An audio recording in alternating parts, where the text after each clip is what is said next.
What's going on, guys? My name's Chris. You're watching Raising the Bar. Today we're going to be talking about getting easily discouraged and how to eliminate that from happening to you. We've all been there. When you try something and it doesn't work out, and then you try it again, it doesn't work out again, and there's this constant negative reinforcement, and then you begin to withdraw and get discouraged because you feel as if what you're trying to accomplish just simply cannot be done. I want to rewind there. Now, when it comes to not succeeding or not accomplishing something that you set out to accomplish, we need to think about a few factors there. Clearly, the approach or the decisions that you made previously that led up to this point were not optimal, or else you wouldn't be in this position where you felt discouraged. That is a good thing, and that's what we need to latch onto here. When you set out to try to accomplish something and it doesn't work the first time, well, now we understand that that approach does not work for that particular situation.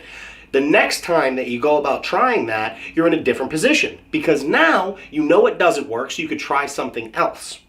And that's the beauty of those experiences, is there's learning to be had. We want to ensure that we can extract those learning moments from those failures, if you even want to call it that. But when it comes to getting discouraged, there's no room for getting discouraged because you simply haven't figured out what works yet. And the only way you're going to figure out what works is to go through those trials and tribulations in order to establish a framework or a methodology that works to achieve what it is you're looking to accomplish. That's the beauty of those situations that should be embraced. When something doesn't work out, there's nothing wrong with that. In order to achieve the ultimate level of gratification for accomplishment, there needs to be some troubles along the way, or else when you get there and it comes easy to you, it's not going to feel as good to you because it came so easy. Versus if it took you 10 years to accomplish something and then you finally did it, just imagine the level of gratitude and appreciation you would have for that thing that you were working on for 10 years. We can't sit down and get easily discouraged when things don't go our way. And I understand that where we live right now, there's instant gratification in this time for the majority of things. But that's not always the case. When we think about setting a goal for ourselves and going out and trying to accomplish it, hopefully that goal isn't something tiny, because then you're not going to feel that gratifying feeling of accomplishment. For instance, if I told you to go to the store and pick up a gallon of milk, and when you came back to the house, how would you feel? Would you feel accomplished? Would you be like, yeah, I just got a gallon of milk. I feel good about myself. Absolutely not. And why is that?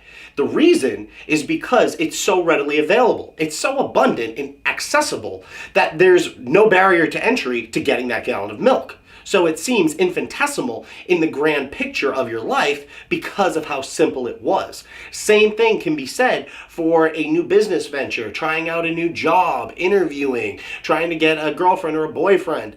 The same thing applies. If you put a lot of work in and then reap the rewards later, there's a greater sense of appreciation for what you accomplished because there was scarcity involved along the way.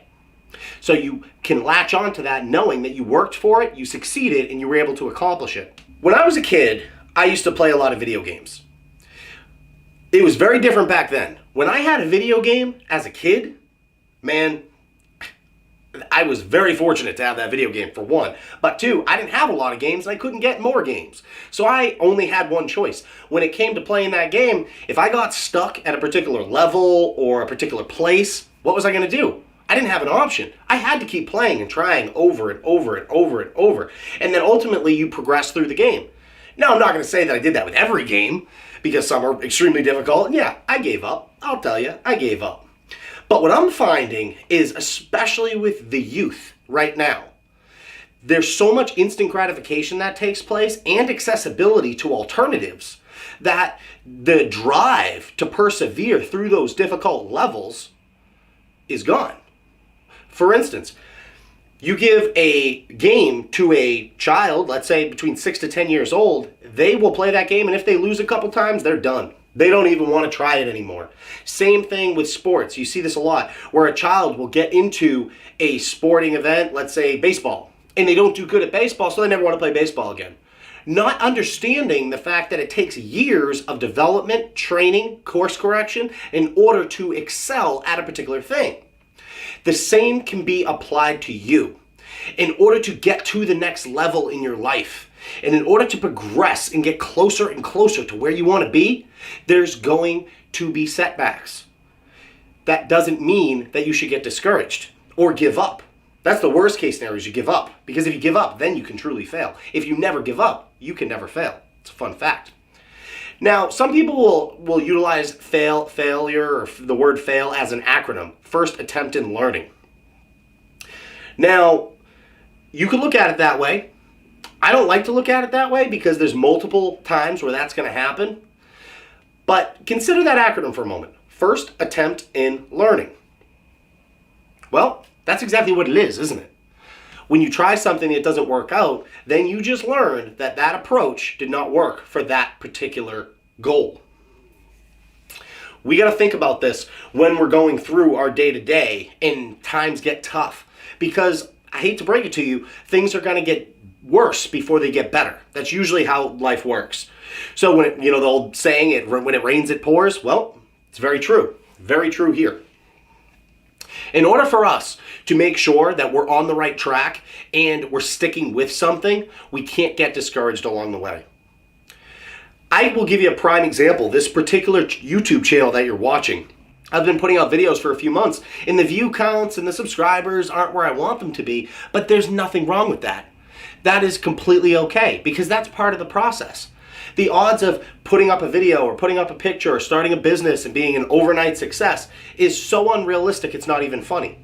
And if you want to humble yourself, go back and look at some of these early influencers, authors, speakers, business professionals, and take a look at where they came from. And also look at how long it took them to get to where they are. Oftentimes in our lives, we're exposed to the highlight reel of the end, quote unquote, end game, right? The person driving the Lamborghini, but we don't see anything that led up to that. That is the moment that's going to make or break you when it comes to getting to where you want to be. Had that person given up along the way, they wouldn't have those rewards later on in life. And the same thing applies to you. And regardless of what the venture happens to be, you got to think about this and remember it. It is so important not to give up and not to get discouraged, even when times are extremely difficult. And I know how easy it is and how frustrating it can be at times when things just aren't working out. But my best advice, keep going. Don't get discouraged. When something doesn't work out, or you're in a position where you want to change, well, you have two options. You can get discouraged and give up, or you can choose to get determined.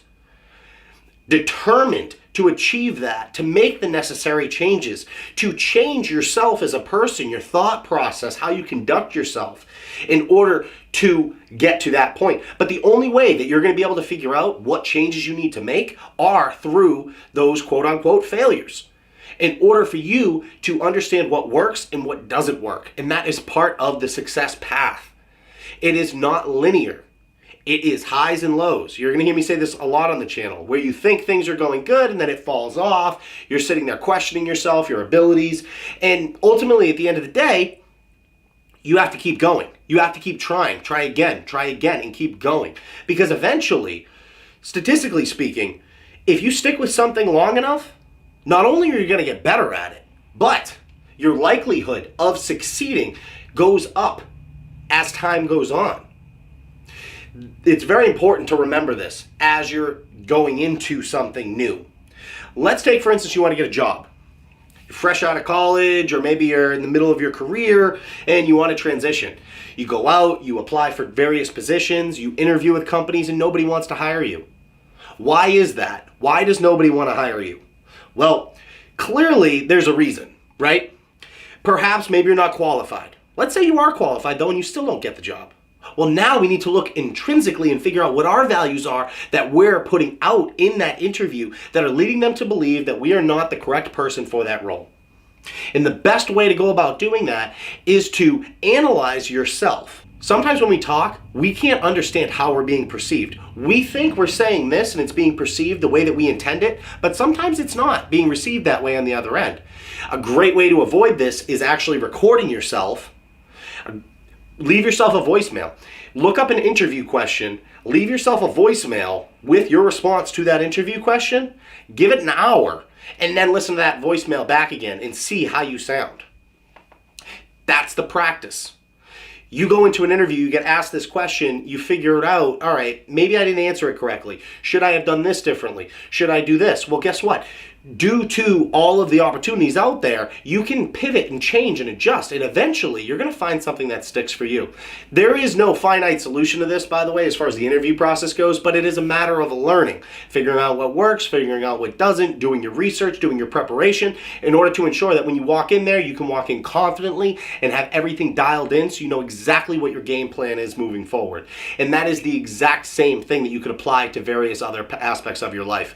When you want to accomplish something, great. Figure out a game plan, put it together, stick to the plan, and then make the adjustments as time goes on. Don't sit back, get discouraged, and God, please do not give up on your goals, because if you put your mind to it and you put the time and work into it, I promise you that you can be successful. You just have to ride the waves, deal through the tough times, and ultimately reap the rewards later down the line. Thank you so much for listening, guys. My name's Chris. Feel free to visit my website, rtbtransformations.com. Please comment, like, and subscribe on the video if you liked it. And with that, I will see you at the next one. I'm out of here.